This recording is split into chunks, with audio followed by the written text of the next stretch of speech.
Welcome to today's public thought leadership event hosted by the library.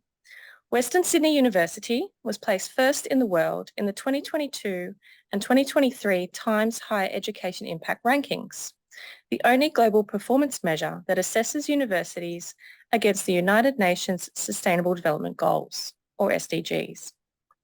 The event series aims to celebrate and promote this #1 ranking, complementing work being undertaken across the university as part of its Sustainability and Resilience Decadal Strategy of 2030. I will now hand over to my colleague, Badru Chandran, to introduce today's speaker.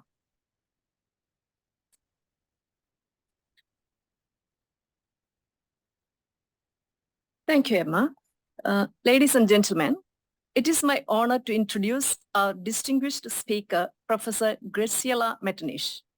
As the Dean of Science at Western Sydney University, Professor Metternicht has carved out an impressive career spanning over 25 years in environmental management, sustainability, and geography. Not just an academic, Professor Metternicht has been a critical bridge between science and policy. She has served for 5 years as the Regional Coordinator of Early Warning and Assessment for the United Nations Environment Programme and has held various esteemed academic positions, including Director of the Institute of Environmental Studies at University of New South Wales, Sydney.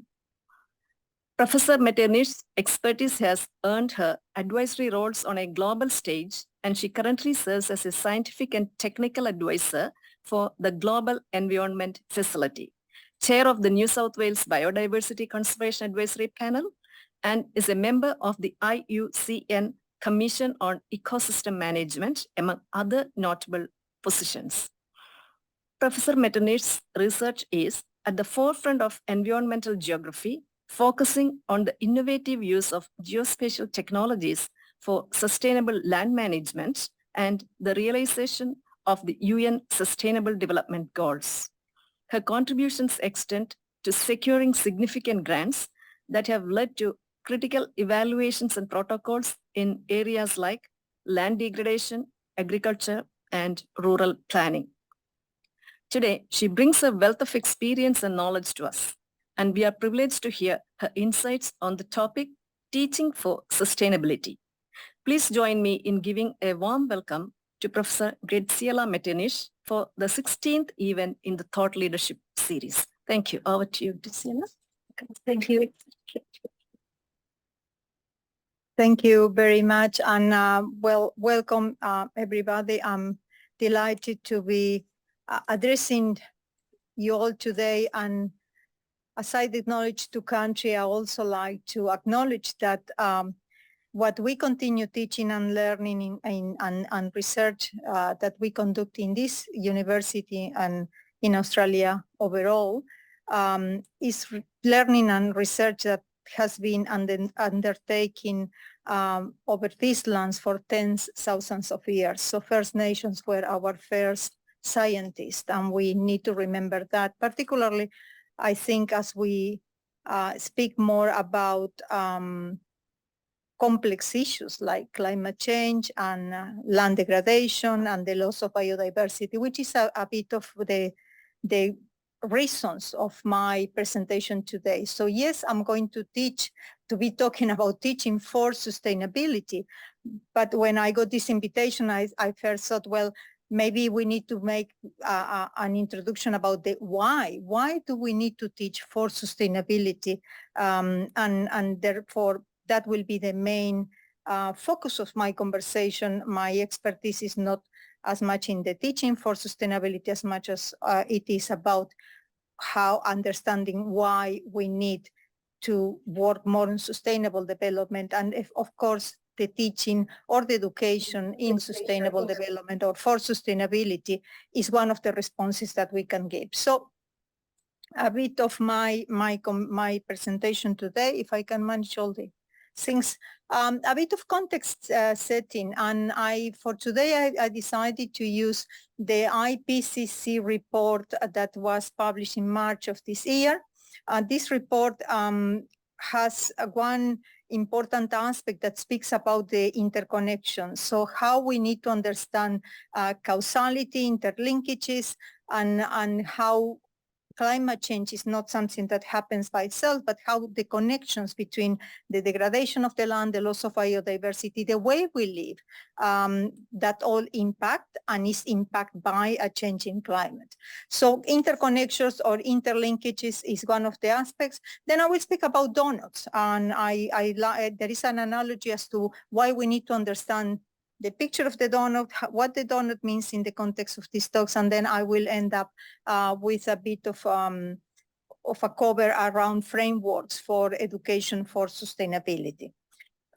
So I think the first thing we need to always remember, or when I speak to young people, many of you today might be born in the 80s, the 90s, the 2000s, is why should you bother? So why should we all be worried about taking action for climate change?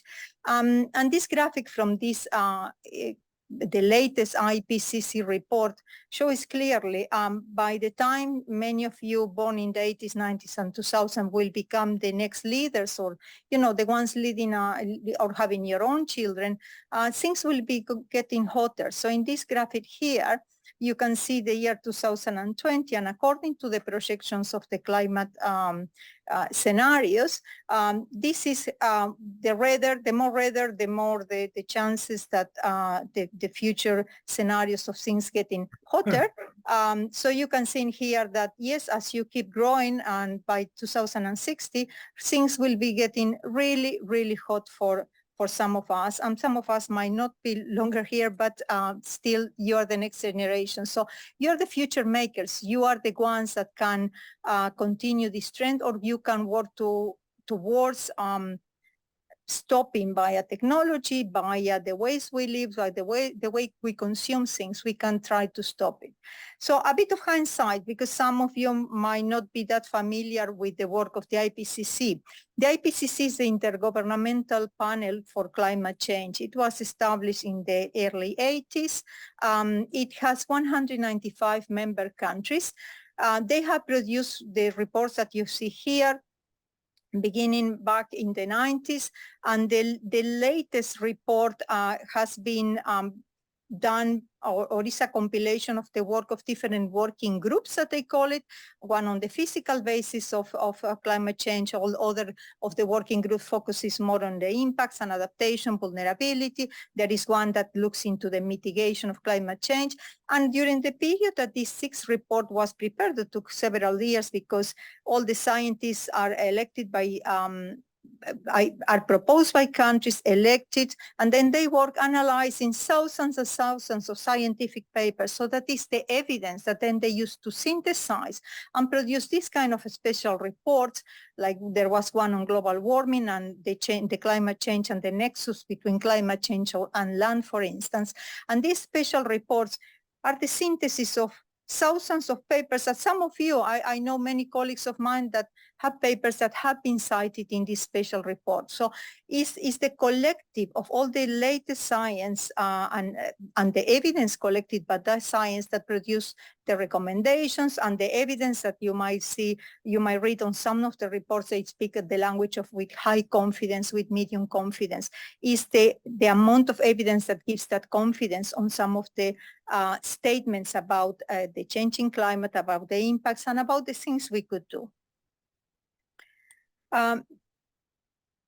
So I think one of the things I always think when we speak about the why these things is important, I think it's also important to understand how these reports are made. This is a global report, but say in Australia, we produce at the country level and at state level. We also produce reports that, for instance, assess the state of the environment. And for those things, and now talking with my hat of scientist, we tend to use a model that we call the model of the drivers, pressure, state, impact, and responses. So this is an overall model that looks at change, at what triggers changes in a holistic way. In the special report, in the summary for policymakers, they say, well, human activities, you can read it here, mostly those that are through the emission of greenhouse gases have unequivocally caused global warming. So the question is, what makes or what triggers that change? To understand what makes us triggers the change, we have to think in a systems way. And thinking in a system ways, if we can apply this framework, for instance, we could see this is an example that was used to assess the state of our oceans. And you can see, well, there are big drivers here, like, for instance, the socioeconomic development, the growing population, or could be the way we produce food and goods, and we consume food and goods. So these are the so-called big drivers. Those big drivers can cause pressures on the environment, in this case on the ocean.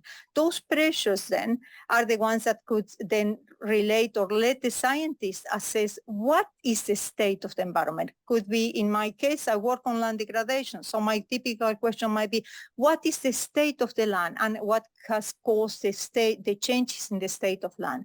Those, then we analyze what are the impacts, and the impacts can be on the health of ecosystem, or the impacts can be on the health of humans and on animals as well. Once we have this understanding of this part of the equation, then we can work with confident basis, say like the IPCC report, say, well, now I do understand the impacts, even the projected impacts according to climate scenarios. So what kind of responses can we develop? So once you have the responses, we expect that if the responses are well developed, they will trigger or they will ameliorate negative impacts of drivers. Sometimes responses by a policy or maybe a local council could reduce the pressure. Maybe a council decides that because there is a lot of wind erosion, they will plant trees to stop the dust or to have more ground cover, so we have less topsoil that is lost. So that could be done in a watershed, could be done at a council level, but say that would be reducing the pressure from one of the elements of the climate that exacerbates land degradation. That would prompt a change in the state. So when we develop responses, sometimes we say, well, they could be around the driving forces, the pressures, but we say, for instance, that education is a response that can tackle drivers. Now, we also know that many of the responses that can tackle drivers are the ones that might end up being the most expensive, or the ones that take more or longer to realize. So that's the kind of framework that we use to understand what is that trigger the changes. Now that takes me to also understanding or what we use this framework for. Once we understand the changes, we can understand or we can develop responses also that serve to monitoring. And that takes me to, once we understand what trigger changes, now it takes me to the second part of this point of the talk today, which is the concept of the donut. When we have changes, sometimes we try to develop responses that can talk to more than one change at a time. And those responses, as we develop them, let us live in what we call a safe living space, a safe environment. The concept of the donut was developed, and I say, well, this is the donut that I have. The concept of the donut was developed by Kate Ramworth. She's a scientist from Oxford, an economist from Oxford University, that back at the time when the UN Sustainable Development Goals began to be talked about, she developed a position paper with Oxfam. Oxfam is an NGO that works in developing countries, and they equate the concept of the donuts to the safe living spaces. So if I put the concept of the donut here, she represented the environmental ceiling, which is this part here. The outside of the donut would be the environmental ceiling. The inside of the donut is the social foundation. So what we say that if we pass any of the thresholds, so these are the areas that let us live in a safe environment from an environmental perspective. As we pass these thresholds, we no longer, we try to live within the ceiling, but we have surpassed so far many of these thresholds. So the so-called tipping points are called in the report of the IPCC. That those tipping points, when we trespass those, it's difficult to go back to the good, healthy state. Or, as we can read every day, we are called at an attention. We trespass the boundaries. We trespass this boundary. We did trespass the boundary of deforestation. So the more boundaries we trespass in relation to the environmental ceiling, the more difficult will be to develop responses and actions that let us mitigate and adapt to a changing climate. But within that donut that I presented, there is us here, the social foundations. Yes, we can protect the environment, but we also need to provide safe food. We need to provide energy. We need to have ecosystems and populations that are resilient. We need to work with energy that is sustainable, and we need to work on issues of social equity, health, food, and gender. So this is the inside of the donut, and this is what we call the inclusive and sustainable economic development space, the safe and just space for humanity. So the concept of the donut was developed and was many times applied to help understanding the interconnection. So this is the example here on how climate change, biodiversity loss, and land degradation are interconnected. And understanding that interconnection, let us understand the negative feedback loops, as I presented here. Well, if we have a changing climate, that will change the composition of species, will impact biodiversity loss, which in turn impacts the diversity of plants that we have and soil organisms, that will reduce the productivity of the land. In turn, that reduce the ability of the land to sequester carbon, and then that impact in climate change. So as we have these negative feedback loops, by understanding the concept of the safe and just living space, and the concept of the ceiling, the environmental ceiling, and the trespassing of the tipping points, we can develop solutions that can become positive feedback loops. So if I address land degradation, then I could increase soil productivity. I can reduce the erosion of the soil, which in turn will mean that I can recover some of my diversity of plants and cover, and that will impact in a positive way on biodiversity. So it's that concept of the interconnection, whether for the negative or the positive aspect, that is so important to understand. Now, the responses in general, we say that we have responses that can help us. I say, well, excuse me, one more.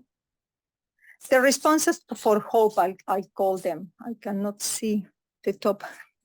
I hope you can all see the top, but this is not.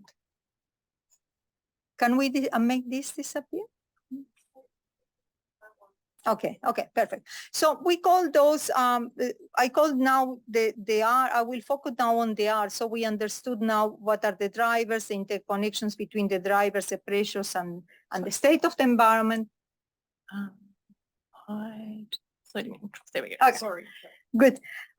We understand now the connections between the drivers, the pressure, the state, and the impacts. And then let's focus now on the R, which means the responses. And I will begin then with this picture again, that the figure comes from the synthesis report of the IPCC that was published in last March. And then it gives us the choices. So there are opportunities that can help us to develop towards what we say and just space for the humanity, and also to continue living in a system where we can achieve, for instance, the targets of the Sustainable Development Goals. Now, we are in this point here, so there are many choices, and those choices can be based on conditions that enable responses to happen and to be suitable for the current situation we are living. And in the IPCC report, they call them the conditions that enable individual and collective actions. And you see here, for instance, the use of diverse knowledges and values is one of the conditions that can enable us to work on these side of this figure, the positive side.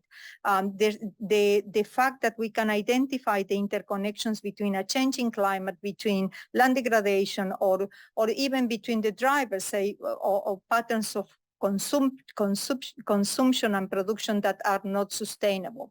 Behavioral change, so things that you can do around, for instance, checking that the t-shirts that you buy, for instance, are produced with organic cotton, or that you become more aware of the costing of the things that are cheap might sometimes be having a large, what we call ecological backpack. So this kind of conditions will enable us to progress and to achieve the goals that we set, for instance, in the UN Sustainable Development Goals. However, there are other conditions that will constrain us, and this is the continued poverty, the inequity, injustice, the lack of finance, responses that are siloed, responses where sometimes the policy or the action is directed towards one sector only, which could be only the economic, or could be that I'm worried only about, say, conserving biodiversity, but I could at the same time, if I understand the interconnections and synergy between land loss and biodiversity, I could develop responses that speaks to both of the problems, and therefore help us to advance towards these kind of scenarios. So in these kind of scenarios, the greener or the yellowish are the ones that we aspire to achieve. These ones are the ones that will leave us in, or take us in a pathways of continuous and decreasing continuous and increasing degradation.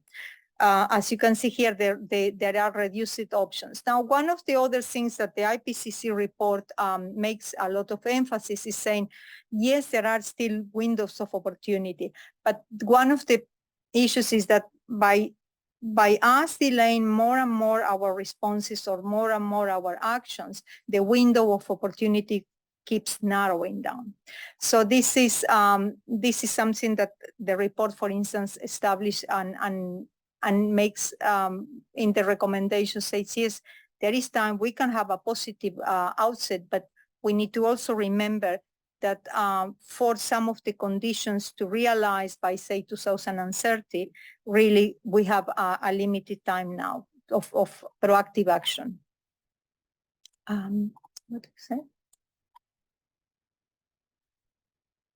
The other aspect that the report, again, going back to the issue of interconnection, you have here the example of many different opportunities that are available to scale up action on climate change. And you can see from this graphic here that the way the IPCC treats many of the responses is by what they call the nexus. For instance, one thing that you see that is spoken a lot is the nexus between land, water, and food. Now, some of the actions can be directed to adaptations options, or there could be more on mitigation. And you see that some of the action speaks to actions that are behavior-oriented, like the reducing the food loss and the food waste. Others could be more on policy, the conversion of natural ecosystems. Others could be actions that could be driven by some industries, like sustainable aquaculture and fisheries. So what I said here is that many of the mitigation actions have benefits that, yes, are for adaptation and mitigation, but they also have what we speak about, like multiple benefits or co-benefits. And many times these multiple or co-benefits are associated to enhance our well-being or enhance human health. And that takes me to the next point, which is the one of the One Health and One Planet. This is an example of the interconnection. This is an interdisciplinary view as to how resolving a problem of a changing climate or climate change adaptation, or the concept in general of sustainable development, is a holistic one. So this concept was developed particularly as we began with the pandemic. So the FAO, the World Health Organization, the UN Environment Program, and the World Organization for Animal Health came with that proposal of having one health and one planet. And that was the whole point is to make the connection that if you have healthy ecosystems, you are promoting also healthy humans and healthy animals. So for us to keep at bay or to work more on protecting our land, on reducing land degradation, on tackling biodiversity loss, means that not only we are conserving the ecosystems for now and the needs of future generations, but also we are working with people that are happier. You have green areas. You can get ecosystem services from green areas. You have healthy animals. So that concept, for instance, I applied to the idea of the education for sustainability, because the more, and this is one of the messages that come from the IPCC report in the press release. They say the more we understand the consequences, for instance, of an overconsumption, we can help people to make informed choices. And I think this is one of the main aspects of education. You can raise awareness, you can educate for sustainability without being prescriptive. It's not about telling you what to do. You will make the informed choice at the end, but it's important that we all understand the consequences of those choices. And this is, I think, one of the questions that was in my abstract for today. So how can we empower our students, and not only our students, the community in general, to work and think globally, and I would add to also act locally, because many of the for instance, many of the actions that will take us to adapt to a changing climate are local actions. So it's a global, we always say it's a global problem with local actions or local impacts. So for instance, if we think on responses on education for sustainability, so again with the R, these are all extracts that come from the IPCC report in terms of recommendations or things that we can do. One of them is the myth buster. So we have people that say, there are now, the fact is that we cannot develop, or it's too costly to have energy that is sustainable. It's important to understand that our university, many universities, industries are working for solutions that are now technically viable, that they are becoming more cost effective day by day. So sometimes it's more of a question of a political decision, or it's a question of a lobby, rather than saying, no, the technical solution does not exist. So the other question is the equity and inclusion. We say that in the report, they say that the choices that we need to be rooted in our diverse values, on the worldviews and knowledge. And the IPCC report and many of the recent reports that also assess the condition of biodiversity, the condition of the land, are now being working on the concept of different knowledges. And that means local, indigenous, and scientific knowledges, just capturing the wealth of learning and understandings of thousands of years from First Nations people, and how they can be combined with Western science or scientific knowledge to produce alternatives that sometimes are more suited to the context. And the other is the act of a mindset shift in the lifestyle changes that we do. We have many options available. The question is, which one will help me to change or to modify my behavior in such a way that the impact on the environment lessens. And I take now this concept to one, the one planet, one health. I combine it with the idea of education for sustainability. I did use these slides when I was interviewed for my position as dean. I was asked to say how I would see the vision for the school. And for me, the way the School of Science at Western Sydney University, we deliver education and we do work in research for sustainability. We have many different disciplines. So we have colleagues that work in environment and ecology, agriculture, food science, medical science, zoology, physics, chemistry, forensics. So it's the multidisciplinarity that is not disconnected. The common thread on these multiple disciplines to deliver science for sustainability and education for sustainability is the word sustainability itself. That's the glue that we have in between these different disciplines, because we are looking to a common end. which is research and education for sustainability. Of course, we have different levers and enablers. I'm an expert in Earth observation and geographic information systems, so I would be looking into agriculture and environmental ecology from the lenses of technology like Earth observation. But some of my colleagues are working within a protected cropping system. Some of them are working with magnetic nuclear resonance, MRI. So these are the conditions or the enablers that anyone from their different disciplines can apply to deliver the science for sustainability.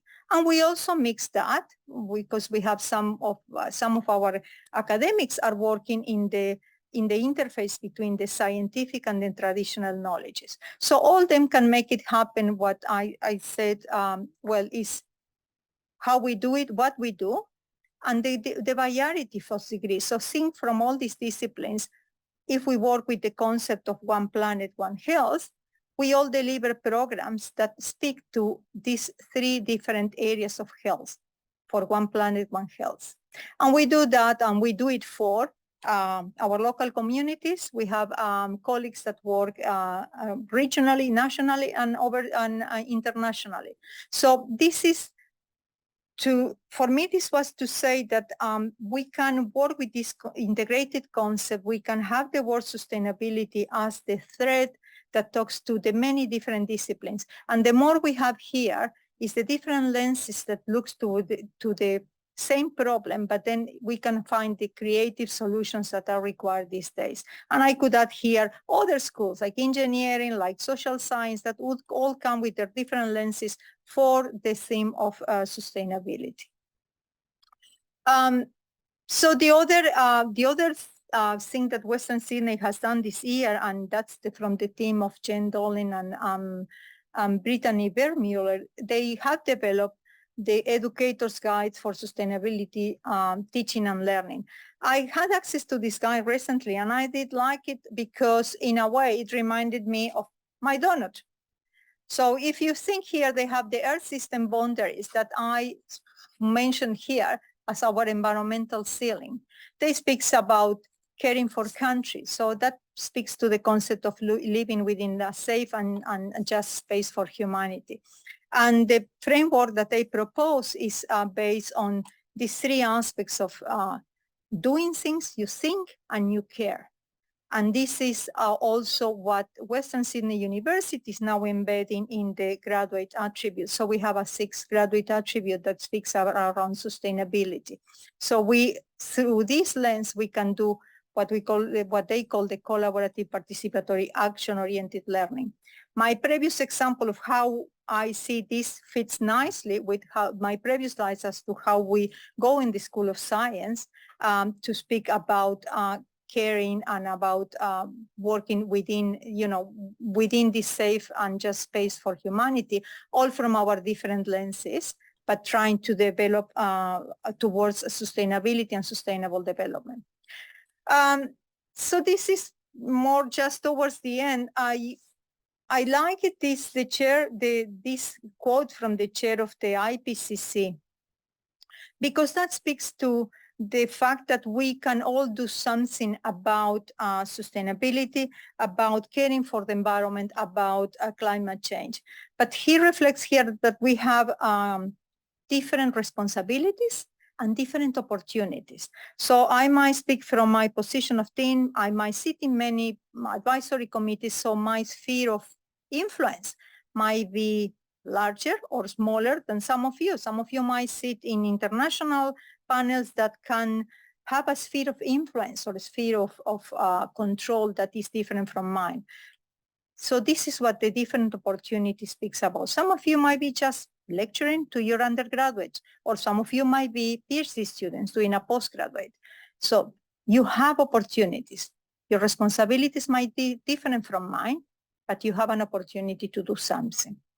And that takes me to a book that I used to read to my daughter. My daughter was born in 1999, so I used to take her to the library, and she did love the book of Dr. Seuss, the books of Dr. Seuss, The Cat in the Hat, and many of the others that as children. I hope some of you read these Dr. Seuss books, but if not, go to local library.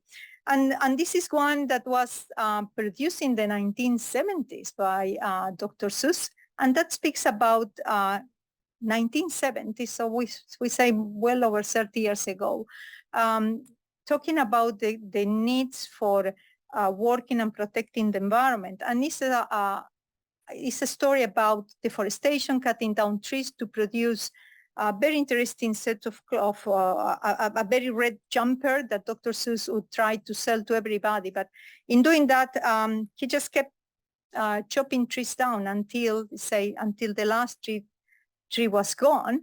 And you could have a pessimistic view, but then he say, well, but now once there is nothing left, the word of the Lorax, he always would be the one that the conscious that would come and say, you need to protect the environment. It's not only about doing business. And once the Lorax was very, very furious and said, unless someone like you cares a whole lot, nothing is going to get better, and it's not. But then the historians with a positive side say, well, here you have, these are seeds of trees that you can plant and take care of. So I think this is the role of education for sustainability. We can see the half empty glass, but we can also see the half full glass, and it's our role is to try to get that education and to create that awareness of how you have to care from your different positions of responsibilities and of opportunities to care for the environment. So if you had the chance to look, the Lorax is a good one. And the publication that Jen Dolan and others have done around teaching for sustainability has the Educator's Guide for Sustainability Teaching and Learning has a nice quote that I like. It says, these are not guides to say you have to teach about climate changes or the way you have to teach. It really reflects on education for sustainability. And it's about inviting the students to come out arguing things. So as academics, we don't have the responses. We don't know all the answers. What we try to do is to help students to think critically, to be creative in the solutions, to think outside the box. So these are the skills that we try to ingrain in and the attributes that we try to give to our graduates. And that last quote takes me to another book of Dr. Seuss, and that is very popular for when you graduate. It's a popular present for graduation. And it's about the places you would go. And Dr. Seuss say, you have brains in your head, you have feet in your shoes. You can steer yourself any direction you choose. You are on your own, and you know what you know, and you are the guy who will decide where to go.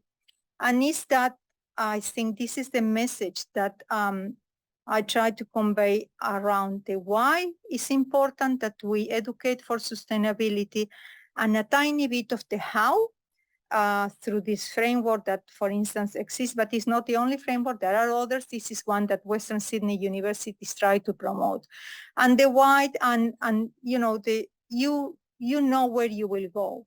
But always remember that how this press release also say that the choices you make or we make in the next few years will play a critical role in deciding our future and the one of the generations to come. So as I say, it's possible. It's not downtime. It's possible. We have one planet, one health, and we also have just one donut. So remember, it's not that we have the whole pack. It's just one, and we have to keep it.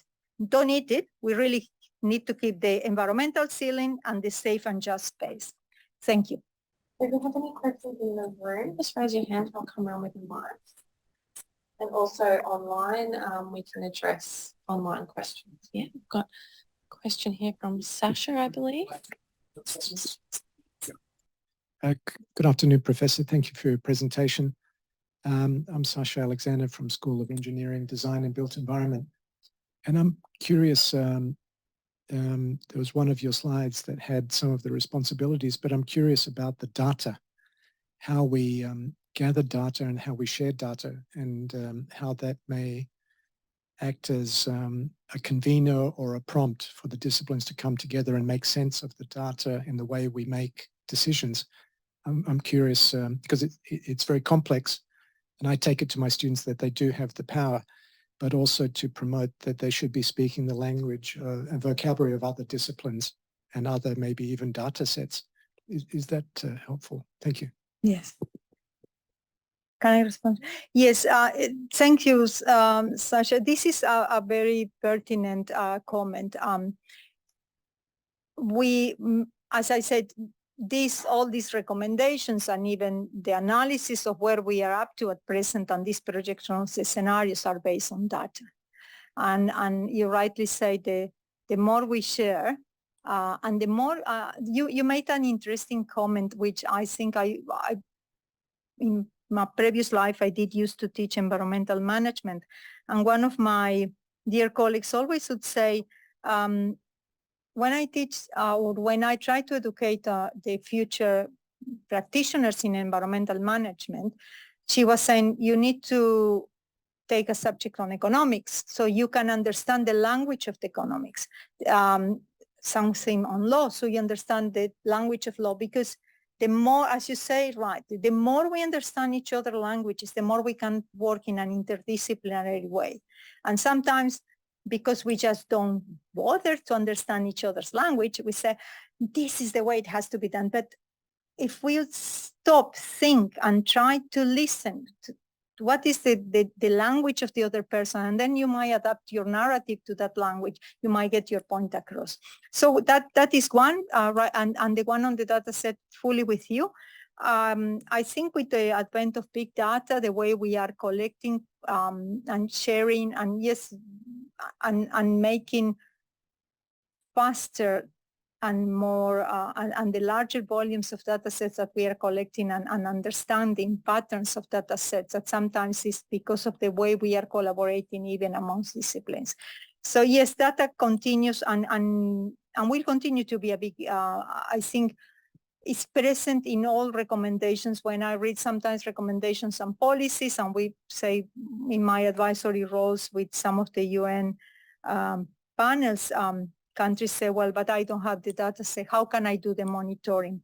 And that is truth, but also it should not reach to a point of inaction that you stop doing just because you don't have enough data. Sometimes I think more these days I have been listening to some policymakers, even some scientists that advise policy say, well, what percentage of, how comfortable would you feel if I tell you that the data set I'm giving you has a certainty of around 70%, 80%? Is that enough for you to make a decision? Or do you require a certainty of 100%? And if you can live with that gap of uncertainty, maybe we can take a proper decision rather than stand up and say, no, I cannot continue because I don't have all the data that I need. So yes, two good reflections. Thank you, Sasha. Thank you. We have another question at the back. Hi, Hello. I'm Edward Mariani Squire. I'm from the School of Business, upstairs in this building. Upstairs. And I'm in the discipline of economics. This is more of a comment for you to maybe reflect on. But I felt that there's a tension at work in the presentation, particularly about education. We were talking about how it's really about enabling people to make informed choices without being prescriptive. That is, without dictating these are the determinate moral values or the ethical framework. That's really up to you to make those sorts of decisions. It's not prescriptive in that respect. On the other hand, built into the very framework which you're discussing are concepts such as social justice, equity, inclusivity, which I think are inherently ethical and normative. So I'm wondering how this, because on the one side it's part of a grand liberal tradition of education that you inform, people make their own personal decisions. On the other hand, there's an imperative to say, well, we need to be all walking in the same direction, so to speak. People can't be higgledy-piggledy just making their own choices according to their own self-interest necessarily. How do you deal with that? I'm not saying, I think that is a criticism, and it's a criticism of me as well. I face this exactly the same dilemma in teaching economics, right? That, you know, you give students alternatives to choose from. At the same time, you would prefer them to choose some alternatives rather than others. How do you kind of square this circle, so to speak? Well, yes, the tension exists. Not in many of the sectors. The way, look, time changes, and through the pandemic we learn a lot about, you know, not being prescriptive and all of a sudden having to become prescriptive when you never dare that you give an order to say, no, you can't move. I mean, that goes against some of your principles. You have to stay locked down. So I think that this course got, after the pandemic, we learn a lot about what is your individual choice, your values, and also for the goodness of the collective. And for good or bad, there were a lot of good and bad discussions. The way I like to think it or say when I am asked about these things, I always say, imagine that this is like many of these ethical and moral values. I'm not prescribing, but I would say think of the Sustainable Development Goals that embrace many of these equity, inclusion, the moral values. They are our guardrails. So we, depending on the context, on the socio-ecological, political, cultural context, you might need to adapt those decisions. But there is a guardrail. There are some guides that you should not surpass those, because then we begin to act against the common good or against, say, a healthy ecosystem. Is the space then, this space that remains, that is guiding the pathway where you, the pathway that you should aspire to achieve the sustainable development. In my mind, this is what I mean by not being prescriptive, and perhaps I take the language of prescriptive because with my work with the United Nations, with the Environment Program, the last thing you do is to prescribe or to tell a country, this is what you have to do.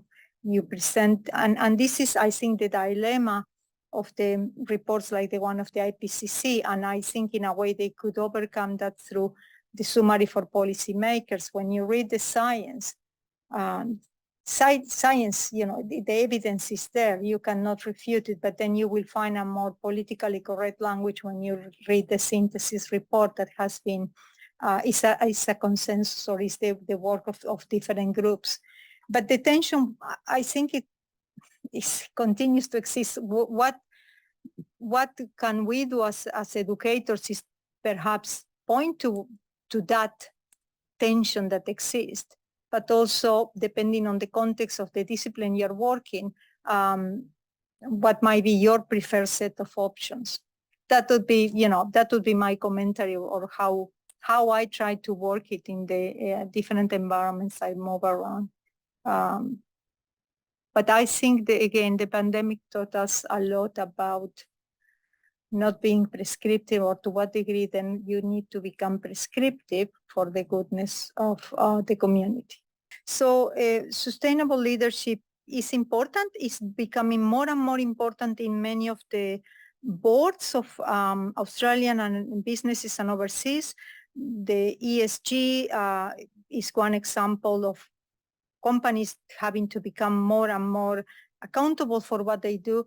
And all these actions really need to be inspired by good leadership. So sustainable leadership could be in the form of courses that, or subjects that are offered.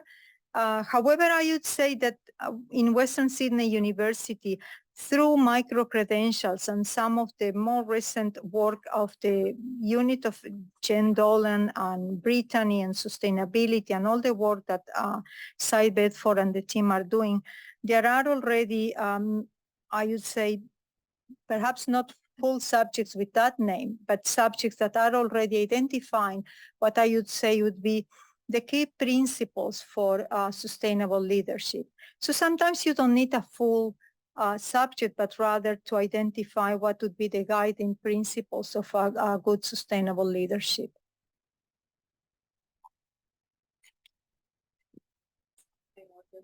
Yeah. Hello, Roger. Pleasure to see you online. Thank you, Gracia. Yeah, I'm wondering how we can change agriculture for the better. We know how to do it. We know it's currently unsustainable, but the economic pressures are enormous on farmers not to change. And somehow we need to do that. And hopefully we can get our undergraduate agriculture program leading the way there. Yes, that's true. Roger, I would say I beg to differ with you. There are some good practices. Point is that many times the goodness get lost in between so many bad news. But I for instance, every Sunday watch Landline, and I'm always delighted by that show and the creativity and the way that farmers, particularly young farmers, are being good entrepreneurs and caring for country and caring for land. Yes, the pressures are there. I think is that's Western Sydney University is teaching modes of or ways to have agriculture to be sustainable. And I think we are also teaching on ways, as I was saying before, it's not only about the production, it's about how you consume, it's about how, the principles of circular economy. You can produce perhaps the same, but waste less, or reuse and find other ways to optimize that production. So I think there is already a lot that we are doing, is the scaling up and the scaling out. And the scaling up and out many times calls for lobbying to have policy and politicians on board and people that are the ones making, or for instance, the Meat and Life of MLA, Meat and Life Australia. For instance, they have at present a wonderful sustainability framework that they are trying to promote with farmers, and that framework has been developed by with the help of scientists. So I think but this is, as I said before, Roger, we are tackling drivers here.